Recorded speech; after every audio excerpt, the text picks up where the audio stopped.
Constantino ganhou lugar na história por muitas razões. Não menos importante, uma delas é por ter levado a perseguição dos cristãos pelo Império Romano pagão a um fim. Uma importante reviravolta na história ocidental ocorreu quando o imperador romano Constantino converteu-se ao cristianismo em 312 d.C. Os historiadores hoje debatem se o primeiro imperador cristão era realmente cristão. Alguns pensam que ele buscava poder sem princípios. A religião que ele tinha, argumentam muitos, era, na melhor das hipóteses, uma mistura de paganismo e cristianismo por propósitos puramente políticos. Constantino certamente manteve ideais que não compartilhamos mais. Ele não sabia nada de religião sem política, ou política sem religião. Mas o resultado foi o fim da perseguição aos cristãos e o início da cristandade com a unificação da Igreja e do Estado. O efeito das mudanças que Constantino implementou foi duplo. Os líderes da Igreja agora tinham acesso à máquina do Estado para exercer o controle eclesiástico. Mas, o que é mais importante ainda, o próprio Constantino podia interferir nos assuntos da Igreja para satisfazer seus objetivos. Com seu patrocínio, Constantino alinhou a antiga Igreja dos mártires, perseguidos, impotentes e pacifistas, com o poder militar e a glória terrena do Estado. O cristianismo nunca mais seria o mesmo.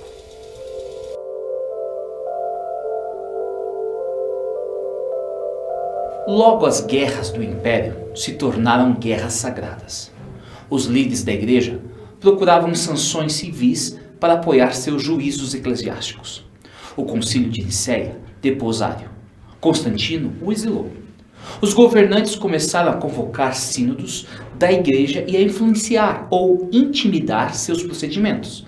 As hierarquias da Igreja aprenderam a invocar a coerção estatal contra hereges e cismáticos e passaram a controlar o aumento da propriedade e da riqueza.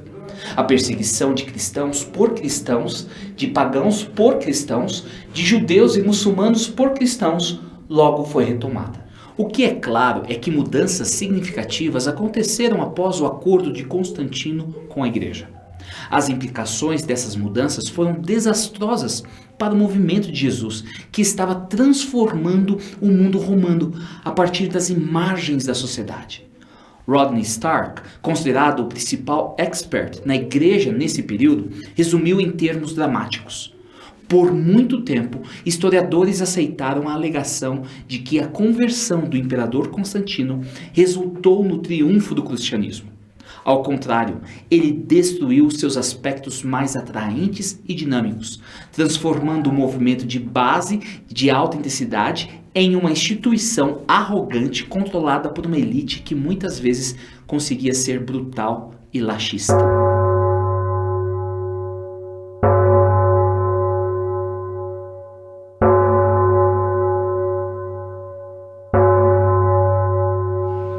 Que mudanças levariam Stark a fazer uma declaração tão intensa? Stuart Murray, em seu livro Pós-Cristandade, Igreja e Missão em um Novo Mundo Estranho, descreve as principais mudanças que ocorreram no movimento cristão após o acordo de Constantino com a Igreja. As principais mudanças são: a adoção do cristianismo como a religião oficial da cidade, do Estado ou do Império. O movimento da Igreja das margens da sociedade para o seu centro. A criação e o desenvolvimento progressivo de uma cultura ou civilização cristã. A suposição de que todos os cidadãos, exceto os judeus, eram cristãos por nascimento. O desenvolvimento do corpo cristão, onde não havia liberdade de religião e onde o poder político era considerado como divinamente autenticado. O batismo infantil como símbolo da incorporação obrigatória nessa sociedade cristã. Domingo como dia oficial de descanso e frequência obrigatória na igreja, com penalidade por não cumprimento. A definição de ortodoxia como a crença comum compartilhada por todos, determinada por poderosos líderes da igreja, apoiados pelo Estado. A imposição de uma moralidade supostamente cristã em toda a sociedade, embora normalmente os padrões morais do Velho Testamento fossem aplicados. Um sistema eclesiástico e hierárquico baseado num arranjo diocesano e paroquial, análogo à hierarquia estatal e sustentado pelo apoio estatal. a construção de igrejas enormes e ornamentadas e a formação de grandes congregações. Uma distinção genérica entre clero e leigos e o rebaixamento dos leigos para um papel predominantemente passivo. O aumento da riqueza da igreja e a imposição de dízimos obrigatórios para financiar esse sistema. A defesa do cristianismo por meio de sanções legais para conter a heresia, a imoralidade e a dissidência. A divisão do globo em cristandade ou paganismo e a promoção de guerras em nome de Cristo e da igreja. O uso da força política e militar para impor a fé cristã. O uso do Antigo Testamento ao invés do Novo para apoiar e justificar muitas dessas mudanças.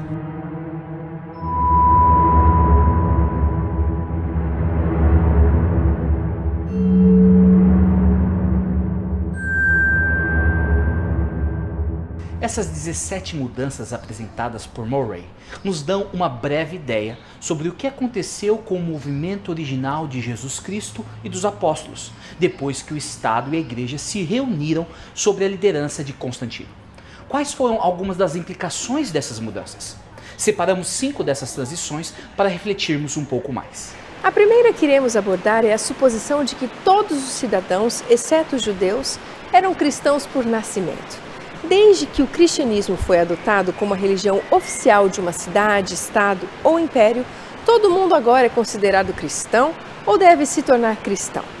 Temos pelo menos 2 grandes implicações. Primeiro, foi criado um tipo de cristão de segundo nível, um cristão nominal, onde não importa se você aceitou Jesus de Nazaré como seu Salvador e Senhor, você é considerado cristão. A pessoa se tornou um cristão como parte da herança social, em vez de ser por uma cuidadosa escolha de fé. Agora, a fé em Cristo não era mais entendida como o exercício da escolha num ambiente pluralista, onde outras escolhas eram possíveis sem penalidade. O termo conversão descrevia principalmente não o início da vida cristã, mas a entrada em uma comunidade monástica. Discipulado foi interpretado como leal cidadania, ao invés de compromisso com os valores contraculturais do reino de Deus. Este novo paradigma vai totalmente contra o que Jesus havia ensinado sobre liberdade, decisão e compromisso. Então Jesus disse aos seus discípulos: se alguém quiser acompanhar-me, negue-se a si mesmo, tome a sua cruz e siga-me. Uma segunda implicação com a suposição de que todos os cidadãos eram cristãos por nascimento está relacionada com a missão. Se todo mundo já é cristão, por que a missão de compartilhar a boa nova de Cristo deve ser parte do que fazemos? Todo mundo já é cristão.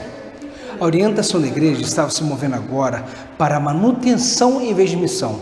E a missão seria realizada por agências especializadas, não congregações. Missão dentro e além da cristandade foi realizada por métodos de cima para baixo, incluindo a coerção e a oferta de indulgências. Essa implicação prejudica as últimas palavras de Cristo, registradas no livro de Mateus. Então Jesus aproximou-se deles e disse: foi-me dada toda a autoridade nos céus e na terra. Portanto, vão e façam discípulos de todas as nações, batizando-os em nome do Pai e do Filho e do Espírito Santo, ensinando-os a obedecer a tudo o que eu lhes ordenei. E eu estarei sempre com vocês até o fim dos tempos. A segunda mudança que queremos discutir sucintamente é o batismo infantil como símbolo de incorporação obrigatória nesta sociedade cristã. O Novo Testamento apresenta o batismo como a cerimônia de iniciação pela qual aqueles que expressam fé em Cristo são incorporados à igreja. O simbolismo de ser lavado e morrer para o passado é um incentivo poderoso para a vida dos seguidores de Cristo. Em todos os lugares, se supõe que aqueles que crescem seriam batizados. E o Novo Testamento coloca o batismo próximo ao compromisso de seguir Jesus. Durante os 250 anos seguintes, o batismo de fiéis permaneceu uma prática normal. Mas como a igreja encontrou pessoas que pouco entendiam de Deus, a vida de Jesus, o ensino e as expectativas de discipulado, um processo de indução foi introduzido para prepará-los para o batismo. Essa mudança de batizar bebês envolve muitos problemas teológicos e, ao mesmo tempo, elimina os conceitos de aprender os fundamentos da fé, ignorando os imperativos morais do discipulado e a necessidade de uma decisão formal, intencional e racional por Cristo. Isso também removeu o batismo do início da vida cristã, ligando-o ao início da vida física. Significava não entrar na igreja como uma comunidade distinta dentro da sociedade, mas em uma sociedade sacra, na qual a igreja não era mais uma entidade separada.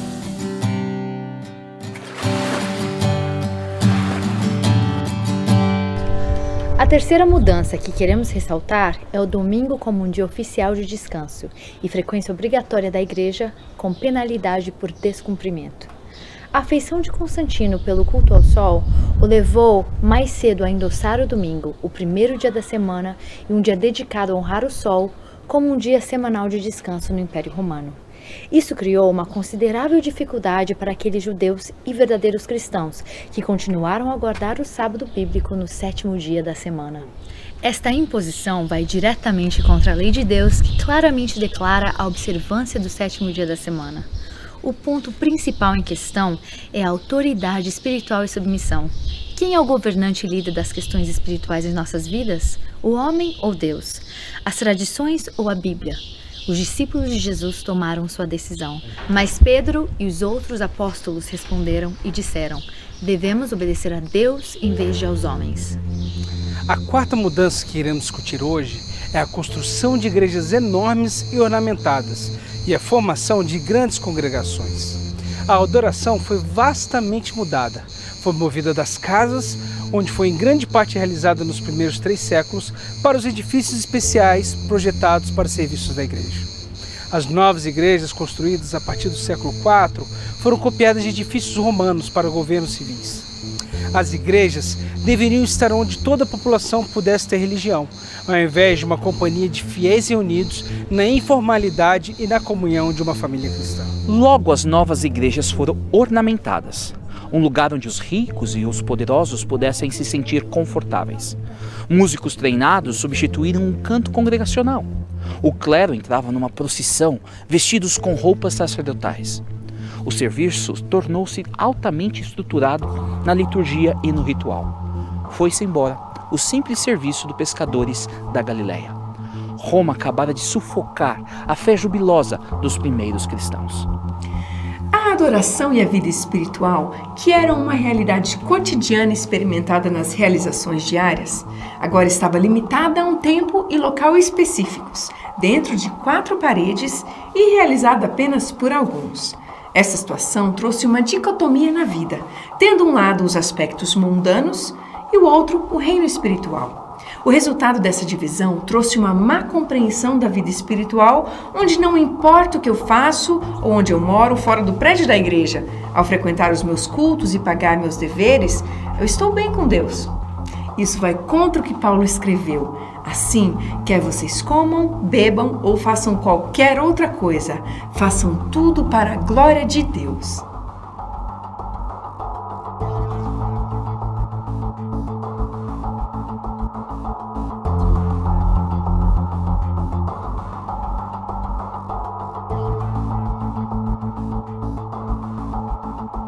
A quinta e última mudança que queremos discutir hoje é uma distinção genérica entre clero e os leigos, e o rebaixamento dos leigos para um papel predominantemente passivo.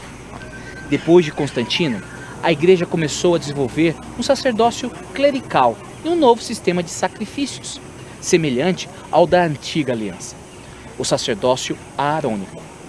Um modelo de sinagoga de adoração foi substituído por um modelo de templo. A comunhão evoluiu ao longo dos séculos para o sacrifício da missa, com apenas o sacerdócio clerical sozinho qualificado a administrá-lo. A distância entre o clero e os leigos aumentou. O evangelho sofreu porque o conceito de sacerdócio de todos os fiéis foi perdido. A igreja começou a ensinar que as pessoas comuns não poderiam ir diretamente a Deus através de Jesus Cristo. Eles agora precisariam de uma pessoa religiosa de poder, um sacerdote, para ajudá-los a se conectar com a salvação de Deus. Outro ponto que não podemos esquecer é que essa mudança afeta o conceito bíblico de dons espirituais, onde Deus concede a todos os fiéis dons espirituais com o objetivo de, com o fim de preparar os santos para a obra do ministério, para que o corpo de Cristo seja edificado, até que todos alcancemos a unidade da fé e do conhecimento do Filho de Deus e cheguemos à maturidade, atingindo a medida da plenitude de Cristo. Agora, um crente não pode usar seus dons espirituais se ele ou ela não forem um clero.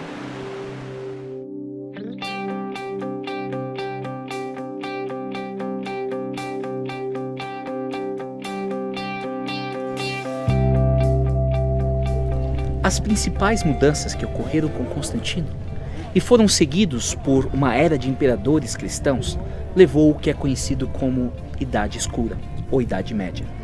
Um momento terrível na história humana, onde o movimento de Jesus, o cristianismo, estava muito longe do plano original. As profecias do profeta Daniel descrevem, no 8º capítulo de seu livro, que uma desolação provocada por um poder que se levantaria contra Deus e seu plano para seus filhos seria cumprida durante esse período. Ele tinha êxito em tudo o que fazia e a verdade foi lançada por terra. Mas a luz de Deus é capaz de romper qualquer escuridão e vislumbres da luz do céu estavam presentes durante a Idade Média, até que ela estourou de uma maneira poderosa durante a Reforma. No final, Deus é sempre o conquistador, o vencedor. Talvez você que está me assistindo nesse exato momento esteja vivendo uma temporada de idade das trevas em sua vida. Longe de Deus, longe dos seus planos, longe dos braços de amor, sofrendo solidão, amargura e as consequências de viver sem Deus. Eu quero dizer-lhe que não importa quão longe você está, não importa quão escuros seus dias parecem, você não está fora do alcance do amor de Deus. Sua misericórdia está sempre bem ali, onde você está, não tão distante de um pensamento. Ele agirá, Ele será fiel a você, Ele lhe concederá a vitória final. Venha até Ele, Ele está esperando por você, Ele nunca vai rejeitá-lo. Mais uma vez, venha a Ele.